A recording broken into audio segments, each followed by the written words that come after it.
Good evening. आज की video में हम समझेंगे non ideal solutions in detail. Last video में हमने देखा था difference between ideal and non ideal solutions. तो आज की जो हमारी वीडियो है इसमें हम देखेंगे कि जो नॉन आइडियल सॉल्यूशंस होते हैं how they show the deviations from Raoult's law. तो हमने वेपर प्रेशर की टर्म समझी। तो vapour pressure of non ideal solution की अगर हम बात करें तो this show the deviations from Raoult's behaviour. तो vapour pressure of non ideal solution is either higher or lower than that predicted by the Raoult's law. यदि हमारा vapour pressure Raoult's law से जो प्रिडिक्टेड है उसके कंपैरेटिवली ज्यादा है then we will say solution exhibit positive deviation, and if it is lower then we can say कि जो हमारा सॉल्यूशन है it exhibits negative deviations from Raoult's law. ये यहाँ पे हमारे प्लॉट्स दिखाए हैं। मैं यहाँ पे आपको ये दिखा दूं कि राउल्ट्स लॉ के अकॉर्डिंग जो हमारा प्लॉट आता है वो क्या रहता है। ये इस तरीके से हमने राउल्ट्स लॉ को समझा था। राउल्ट्स लॉ में हमारा जो मान लो ये हमने बात की थी कि मान लो ये कंपोनेंट 1 है और कंपोनेंट 1 का यहाँ पे हमने देखा कि x1 0 मोल फ्रैक्शन 0 है। तो यहाँ पे जब हम राइट टू लेफ्ट आ रहे हैं तो we are increasing the mole fraction of component 1, या वी कैन से कि concentration of component 1 at this point. जो मोल फ्रैक्शन है कंपोनेंट 1 का दैट इज इक्वल टू 1। तो ये जो हमारा प्लॉट है ये देखिए कैसे जो हमारा वेपर प्रेशर है वो इंक्रीज होता जाएगा with increasing concentration of component 1। तो यहाँ पे ये हमारा राउल्ट्स लॉ क्या बोलता है कि partial pressure of that component is directly proportional to the mole fraction of that component present in the solution। तो अगर हमारा आइडियल सॉल्यूशन है तो इस तरीके से हमारा ग्राफ आता। अब हम बात कर रहे हैं कि मान लो हमारा नॉन आइडियल सॉल्यूशन है। तो नॉन आइडियल सॉल्यूशन के अंदर ये तो हमारा predicted according to Raoult's law. Non ideal solution में हमारा ये जो ग्राफ है या ये तो ऊपर की तरफ आएगा या फिर नीचे की तरफ आएगा। यदि हमारा प्रेशर हायर रहता है तब हम बोलते हैं कि पॉजिटिव डेविएशन है, और अगर ये लोअर साइड रहता है तब हम इसको बोलते हैं नेगेटिव डेविएशन है। तो यहाँ पे ये फिगर 1.6 दिखाया है। मैंने ये जो पूरा कंटेंट है ये class 12th NCERT chemistry book से लिया है। तो यहाँ पे हम डिस्कस कर रहे हैं यूनिट फर्स्ट सॉल्यूशन। तो इसमें जो फिगर 1.6 है तो यहाँ पे ये वाला पार्ट हमारा क्या दिखा रहा है कि जो वेपर प्रेशर है वो हायर है then predicted from the Raoult's law. Raoult's law वाली ग्रीन लाइन है और ब्लू लाइन है जो हमारे सॉल्यूशन की आ रहे हैं। तो अगर हमारा हायर है तो कौन सा डेविएशन होगा? पॉजिटिव डेविएशन होगा। अगर हम फिगर बी में देखेंगे तो ग्रीन वाली लाइन हमारी राउल्ट्स लॉ के अकॉर्डिंग है और ब्लू वाली लाइन सॉल्यूशन से जो आपका रिजल्ट मिल रहा है वो है। तो जो हमारा वेपर प्रेशर है it is lower then predicted from the Raoult's law. तो लोअर है तो कौन सा डेविएशन शो करेगा? नेगेटिव डेविएशन शो करेगा। तो अब हम समझेंगे कि ये जो हमारा सॉल्यूशन है why it is showing the deviation from Raoult's law, or we can say why it is showing the deviation from ideal behavior। Reason क्या है? रीजन ये है कि जो मॉलिक्यूलर लेवल पे जो इंटरेक्शन है वो पूरा का पूरा डेविएशन डिसाइड करता है। मान लो पहले हम पॉजिटिव डेविएशन देखते हैं। तो यहाँ पे अगेन हम कंसिडर करेंगे कि मान लो दो कंपोनेंट है, component A and B are present in a solution. तो टू कंपोनेंट्स हैं ए और बी। तो यहाँ पे कितने टाइप के इंटरेक्शन होंगे? देखो जो ए कंपोनेंट है उसके बीच में ए टाइप इंटरेक्शन होगा, बी कंपोनेंट है उसके बीच में बी टाइप इंटरेक्शन होगा, और जब ए और बी को मिक्स कर देंगे तो ए बी टाइप इंटरेक्शन होगा। तो हमारे सॉल्यूशन में ए बी टाइप इंटरेक्शन है। अगर हमारा आइडियल सॉल्यूशन होता तो ये जो टाइप ए बी इंटरेक्शन है that is nearly equal to type A और टाइप बी इंटरेक्शन। लेकिन हम बात कर रहे हैं यहाँ पे डेविएशन की। It means these interactions are not equal. तो अब हम बात करेंगे कि मान लो ए और बी के बीच में जो इंटरेक्शन है यदि ये पुअर है एज कंपेयर टू जो प्योर पार्टिकल्स थे उनके बीच में जो इंटरेक्शन था। मान लो ए हमारे सोल्यूट हैं और बी सोलवेंट है। यहाँ पे बी के बीच में जो इंटरेक्शन है वो भी स्ट्रॉन्ग है, ए के बीच में इंटरेक्शन है वो भी स्ट्रॉन्ग है। लेकिन जब हमने इन दोनों को मिक्स कर दिया तब जो हमारा ए बी आया तो ए बी का इंटरेक्शन हम मान के चल रहे हैं कि वीक है। अब ए बी का इंटरेक्शन वीक है तो क्या होगा कि हमारे ए बी बहुत स्ट्रांगली बॉन्डेड नहीं है, तो ये जो पार्टिकल्स हैं अब इजीली वेपोराइज हो सकते हैं।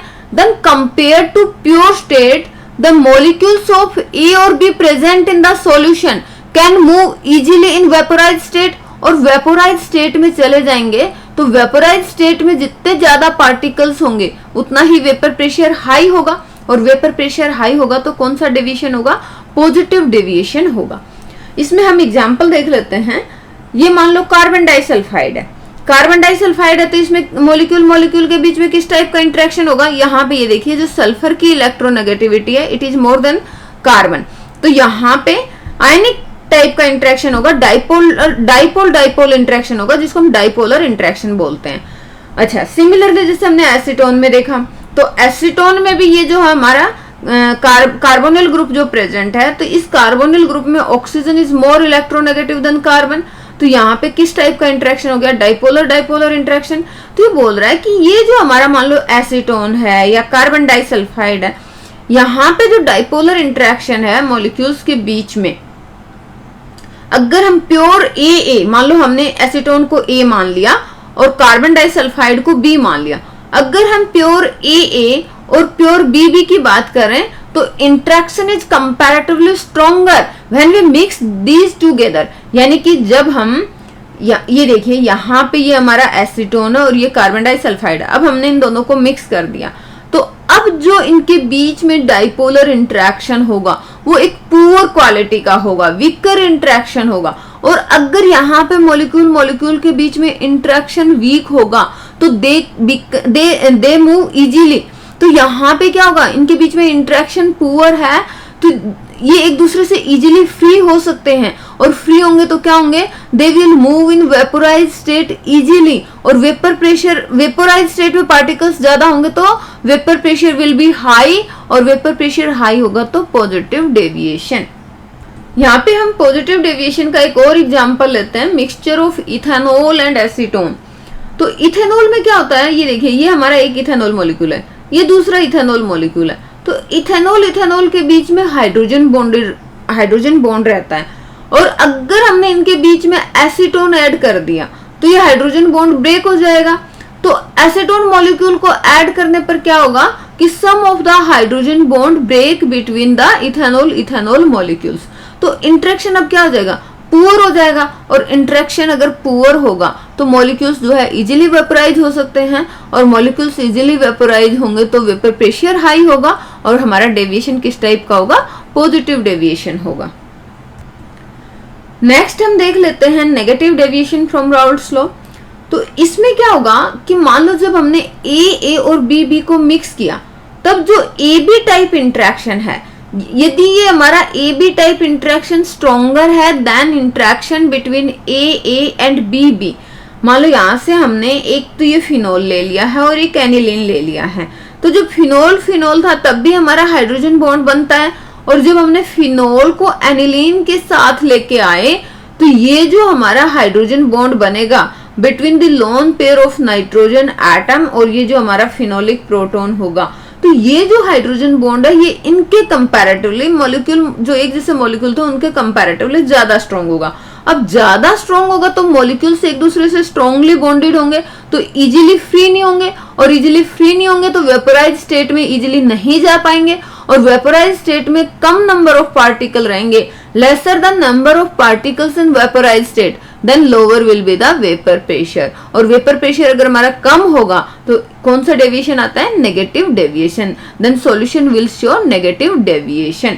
यहाँ पे हमने एग्जाम्पल लिया है mixture of phenol and aniline. ये मैंने जैसे अभी समझाया कि ये आपके मान लो फिनोल है तो फिनोल में भी हाइड्रोजन बॉन्ड रहेगा, एनिलीन में भी हाइड्रोजन बॉन्ड रहेगा।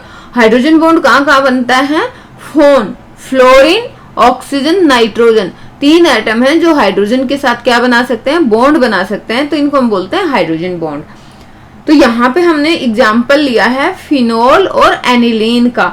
तो फिनोल और एनिलीन में क्योंकि फिनोल का जो हमारा प्रोटोनिक हाइड्रोजन है दिस वन, और एनिलीन में हमारा नाइट्रोजन के ऊपर जो लोन पेयर ऑफ इलेक्ट्रॉन्स हैं, तो ये जो है एक अच्छा बॉन्ड बनाएंगे, और even it is stronger than the hydrogen bond between pure phenol molecules. तो अब यहाँ पे अगर हमारा इंटरेक्शन स्ट्रॉन्ग हुआ तो क्या मॉलिक्यूल इजीली वेपोराइज हो पाएंगे, जी नहीं, मॉलिक्यूल इजीली वेपोराइज नहीं होंगे, तो number of particles present in vaporise state और we can say in gaseous state will be less, और less the number of particles in vaporise state lower will be the vapour pressure, और vapour pressure low होगा तो it will show you negative deviation. Negative deviation के लिए हम एक और example लेते हैं, mixture of chloroform and acetone. Chloroform हमारा क्या होता है CHCl3, एसीटोन क्या है CH3 C डबल बॉन्ड और CH3, यानी कि ये हमारा कार्बोनिल ग्रुप है जिसमें जो कार्बन है वो बोथ साइड से बॉन्डेड है मिथाइल ग्रुप से, तो इसको हम बोलते हैं एसीटोन। तो यहाँ पे देखिए ये क्लोरोफॉर्म का हाइड्रोजन और एसीटोन का ऑक्सीजन, जब हम इनको मिक्स कर देंगे तो ऑक्सीजन और हाइड्रोजन के बीच में क्या बन जाएगा हाइड्रोजन बॉन्ड। तो यहाँ पे हम क्या देख सकते हैं, क्या बन गया हाइड्रोजन बॉन्ड, किस किस के बीच में, क्लोरोफॉर्म और एसीटोन के बीच में। तो अब ये जो मॉलिक्यूल्स हैं क्लोरोफॉर्म और एसीटोन के जो मॉलिक्यूल्स हैं now they are strongly bonded with each other, और अगर स्ट्रांगली बॉन्डेड होंगे तो क्या वेपोराइज स्टेट में इजीली जा पाएंगे, जी नहीं। तो जो टेंडेंसी है एस्केपिंग मॉलिक्यूल्स का वो कम हो जाएगा, escaping tendency of the molecules to go into vaporise state is reduced. तो क्या होगा कॉन्सिक्वेंटली वेपर प्रेशर डिक्रीज, क्योंकि number of particles present in gaseous state ही तो प्रेशर एक्सर्ट करते हैं। तो अगर नंबर ऑफ पार्टिकल्स ही कम होंगे तो वेपर प्रेशर कम होगा, और जहां पे वेपर प्रेशर कम होता है तो वी से resulting in negative deviation from Raoult's law. तो यहां तक हमने समझा what is positive deviation and what is negative deviation, why it is occurring. तो मेन रीजन इसका क्या है कि जो हमारा मॉलिक्यूल के बीच में जो इंटरेक्शन है वो किस काइंड का है, what is the nature of interactions at the molecular level. तो ये हमारा पूरा डिसाइड करेगा कि मॉलिक्यूल्स जो है आपका जो सॉल्यूशन है वो पॉजिटिव डेविएशन शो करेगा या नेगेटिव डेविएशन शो करेगा। सो इस वीडियो में इतना ही, थैंक यू।